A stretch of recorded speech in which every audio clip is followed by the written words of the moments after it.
Cheers, everybody. Welcome to Drunk Review for the first time on What the Show Network. It's a new channel. Same drunkenness. We're back, bitches. Woo!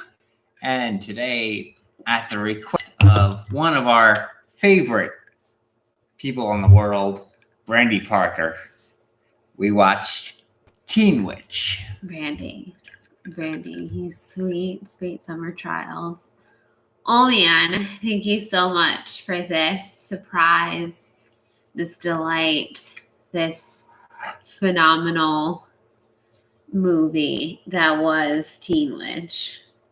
Can I just say, any movie that starts off with what I like to call the sexophone is a great film. Oh, it sounded like a porno was about to start immediately. Well, I said, is this a porno or is this a music video? Turns out it was the third surprise option. It was a dream sequence. So it was very disappointing in that regard. Let's just seriously jump right into the movie. So it is a movie called Teen Witch, which is promising there to be a witch who is a teen. And I wrote down, everybody, notes are back. I wrote down at 17 minutes and 43 seconds, there was no witching yet. Not a single, it was just a teenager being a teenager. No witch in the teen. Nope, it didn't happen yet. So then we flash forward 26 minutes. There is mention of a 16th birthday in Powers, but still no witching. Finally, minutes in and 36 seconds, there's finally some witching. And then, because that's the dance scene where she goes with the dweeb.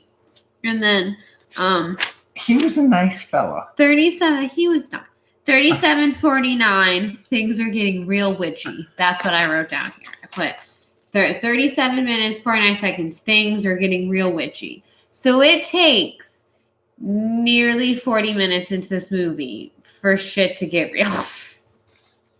real witchy, that is. And this movie is only an hour and a half long, so you're talking more than a third into the movie before this happens. I would like to go back to the beginning now, pre-witchy. It's an A+ bedroom. That is the quintessential teenage girl 1989 bedroom. So that was A+ work. Also, she calls her little brother Richie, who may or may not be the real MVP of this movie, a pinhead. That's a quality insult. We should bring that back. I would like Pinhead. You Pinhead. To be John Kaiser, I'm looking at you. Then Pinhead. We get real 80s. And by that I mean there is slut shaming and skateboards. And it's not an 80s movie until you have some girl slut shame a fellow girl and then some D-bag rides along on a skateboard. That's it. That's quintessential 80s. But there's a musical number set to the song. Oh, we're not there yet. Okay? We're not there yet. Can I also just say, because there's like the weird white boy trio who thinks they can rap. I don't know. They've been listening to like Run DMC or something and they think they know stuff. And they have suspenders. Like they snap their suspenders. So the one guy, I think, the one that Polly likes, I don't know. I think he's in the front row of the weird sex ed scene. And like, seriously. Condoms. The dude, he like looked like a greaser. And I was like, the 50s were to the 80s what the 80s are today. Bitches in the 80s loved the 50s. So I have to say, I don't know why they all thought they were greasers. It was not the 50s. It was the 80s. But I'm not going to judge because like, but let's rewind back to one of the greatest lines in cinematic history. Here we go.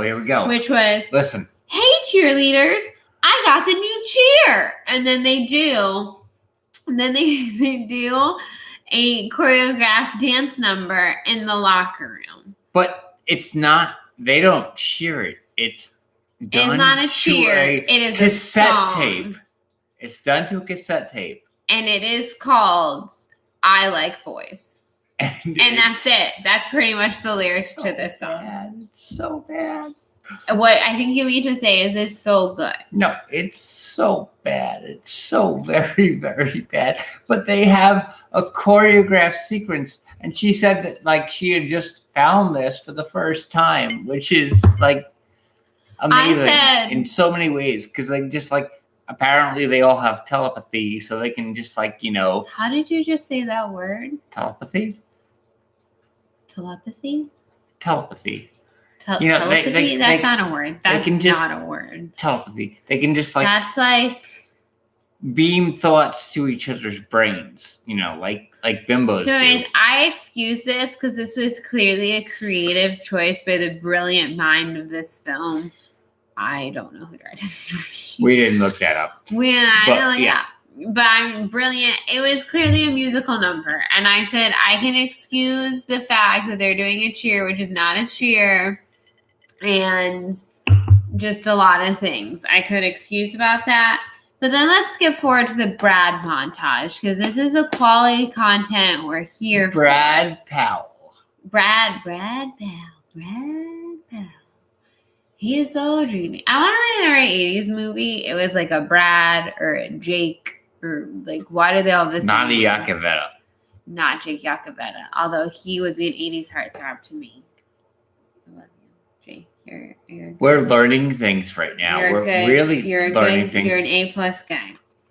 But let's talk about the quality. I don't know why you love Jake. He's in our wedding. Like, why are you looking at me like that? So anyways, Brad montage. So Brad is in a montage. I didn't say he would be my 80s heartthrob. I just said that he could be one, and we love him. You're my 80s heartthrob. So can you we're focusing. No. But we are doing a review. So anyways, Brad is practicing football. It's like him and his buddy. I don't know where the rest of the team is. I guess they don't have one. He's been the captain of the football team since he was in 6th grade. He took his shirt off to throw the ball. So he took his shirt to throw the ball because shirts are really restricting. And then we never saw who he threw it to. There's this whole montage, and he's just doing shirtless. Never saw who he threw it to. It was ridiculous. Sparky, Sperm, and Friends might be the new title of my new band. I'm going to form a band for the sole reason to name them Sparky, Sperms, and the Friends. And we would be like, thank you, Cleveland! We're Sparky, Sperms, and Friends! So yeah, there's a scene in this movie. If anyone hasn't seen this movie, look at your life, look at your choices, and change it. There's a scene in this movie where they all just randomly chant condoms. This scene is glorious. Like they're in class, and all the students just start screaming condoms. And this woman is using an umbrella condoms. You know, she's using it to be a male genital. And then they all just start chanting condom because she's like, say condom after me. It's really awkward. Moving on. We're finally getting into some witchy moments. So our girl Louise, which, yes, A+ content that they did use the line, geez, Louise, at one point in this film, which is what I'm here for. So, and that's for my girl Polly. A+ choice in hats. 10 out of 10 would recommend. So they're at the dance, which of course is being hosted by the radio DJ, because is that like when you went to high school? Isn't that, you wouldn't know because you didn't go to dances in high school. But for all you cool cats and kittens out there, I'm taking it back to quarantine times. Don't have me. So if you went to a dance, that was a common thing, right? No. There's never in the history of ever your local radio DJ hosting. DJing your school dance. Grease but anyways, is the word, is the word. I'm telling you, the 80s, they were obsessed with the 50s. But anyways, so he says, this is another quote. I'm gonna go to my notes here. Guys, grab your wallets because here comes a slow song.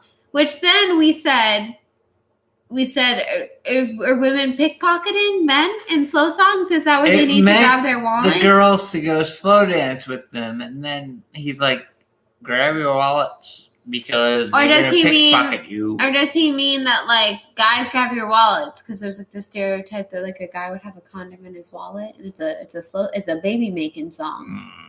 I think that would be a little risque to say at a high school I don't dance. think These so. are children. Think of the children. So anyways, things are finally getting witchy. And she makes Brad come over to her, and then the guy disappears from the car, the dweeb date guy. And then I really want to know personally, so she goes home, her little brother Richie, the real MVP of this film. Oh, Richie was great. She turns him into a dog. And the way that she gets rid of him being a dog is because there's water in the bath. Why in the world was there a bath? Just a full-on bubble bath, pre-made, ready to go. Why? Why is that it? Why? So that's the thing. We got questions, but yeah. So then, so she meets this girl. She's not a girl. She's a lady. She's a lady, and her name is Madame Selena. And she's, the chick from Poltergeist. She's very typecast. Lovely lady, I'm sure. But she's being very typecast in this movie. So she's like her witch, I don't know, Obi-Wan Kenobi or some shit. And so she's trying to teach her things. I thought she was being a little shady at first. They didn't trust her. But she comes around in the end. But that scene where they like both sit on each other's laps is the weirdest thing I've ever seen. So that's the thing. Also, when she summons the rain at the carousel and she's like first learning, when our girl Louise is first learning how to be a witch, she summons some rain, which automatically starts the carousel. So apparently the rain summoning spell is the same as the carousel summoning spell. But I mean, like, what do I know? Let's go back to that random white rapping trio and what I like to call the whitest scene in cinematic history, and which I apologize on behalf of all white people for how awkward and terrible this scene is. On behalf It's terrible. of all pale people like myself, I do just like to apologize. White people are the worst. I'm so sorry. Because we're terrible. they rap. They think they can rap. And then the girl, Polly, again, A+ hats, Polly, but don't ever try to rap. She goes and she like raps and it's all like, top that. And it's just the most awkward thing. And it's just really awkward. Don't poke him in the eye. So then Selena makes goulash. It is not a potion, it's goulash. This is a very important moment in this film. It's not, but I just liked it. Oh, so the teacher that she doesn't like, she makes a voodoo doll out of. And then the teacher that she likes, she gets him some Argentine count. And he comes in and it's like, saxophone is playing. And so she runs off with this Argentine person. And then it was a great country. I thoroughly enjoyed my visit. Thank you, Argentina. Don't cry for me. But that's not how you'd be like, Argentina. Again, I apologize again on behalf of all white people. I'm sorry. But anyways, so just why were they rapping? That was so awkward. Top that. So she runs off with this guy and she wins the lottery, and that's great for her. And then she like sends this awkward postcard. But the scene where the Count Langondo, was that his name? Langondo, yeah. He shows up. Oh my God, so good. That was just so good. So that happens. Then again, I cannot stress this enough how awkward that scene was. So then she finally decides that she wants to be the most popular girl. Like that's what she wants to do with this magic that it took 40 effing minutes for her to get to. So she's like, I'm going to be a cool kid. And then the greatest scene in cinematic history happens, except for the girl being like, hey, cheerleaders, here's the new cheer. Because that's the greatest line in cinematic history. Within the greatest scene in cinematic history happens. It is the popular girl montage. Which, first of all, what an effing bop. I want to be the most popular girl. I'm sorry, they were trying to listen to me sing. But it was so good. And all of her outfits and her hair, just everything in that entire montage, chef's kiss. I loved it. What are your thoughts? What was your favorite outfit? Favorite outfit? No, fuck, I don't know. maybe whatever Steve Holt had on. What? We're talking about Louise and her popular girl montage, but like whatever. So Steve Holt.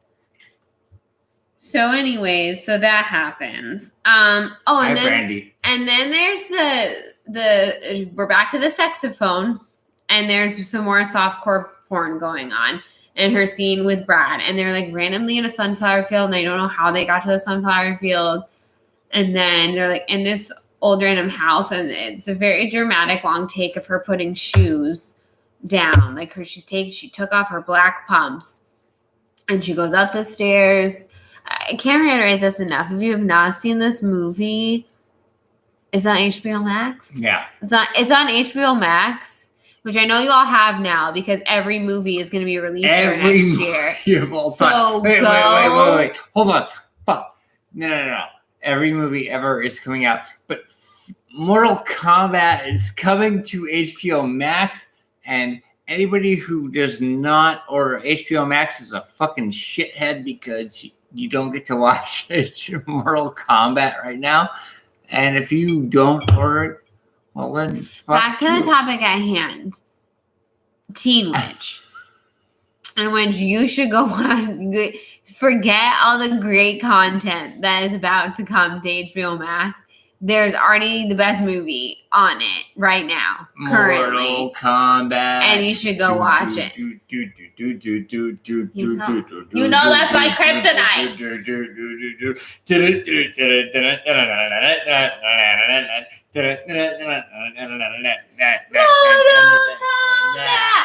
So Teen Witch. We're back. No, you know the Mortal Kombat is like, no, you can't. That's not even fair. I can't not dance to it. Stop. Stop it.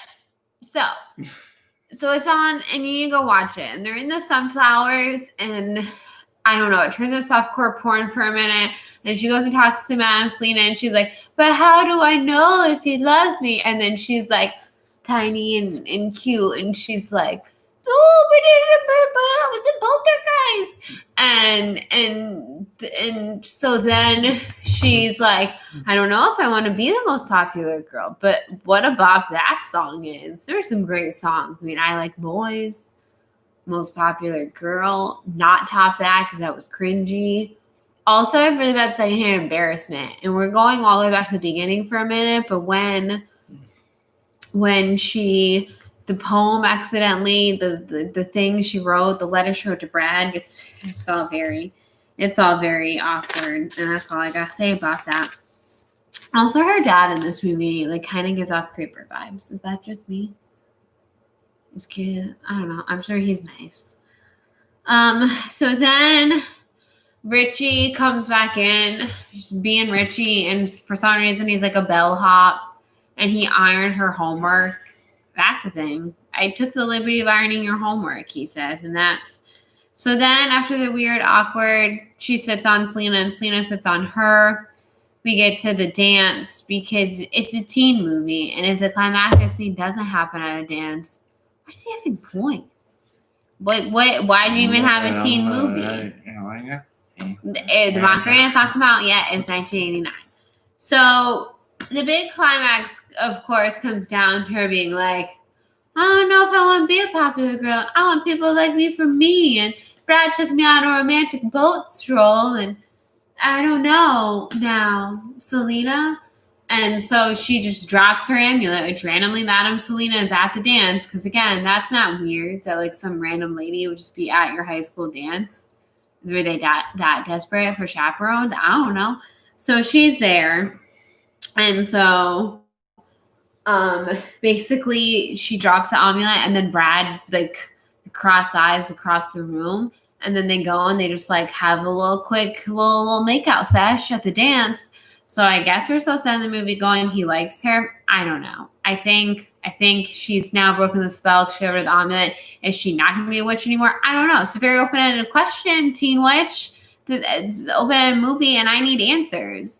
But I think her and Brad are happy. So cool, I guess. I don't know. Cool. We're happy for them. On a completely unrelated note, I really liked, she was wearing like this bow ring, like a little bow, the entire movie, and I loved it, and it's really cute. So I want one. If anyone knows where to find one, let me know where anyone can find a bow ring from the 1989 masterpiece that is Teen Witch. I should really look up who directed this. They're a genius. But anyways, I would just like to once again thank Brandy. Brandy, Let's get a good cheers and a salute. like this was not a hate watch. I actually enjoyed watching this. It was that bad, but like enjoyably bad. I just like to say this from the bottom of my heart, and AJ, I hope you're watching because this is also your channel, so you should be watching because views. But Brandy is way better at picking out movies than you are. So Love you, Brandy. I love you, AJ, but never make me watch Southland Tales again. And Brandy's better at movies. So yeah, love you all, and we'll see you on the actual show in 5 days. Love you all. Drunk reviews. We're back. Bye. Woo-hoo!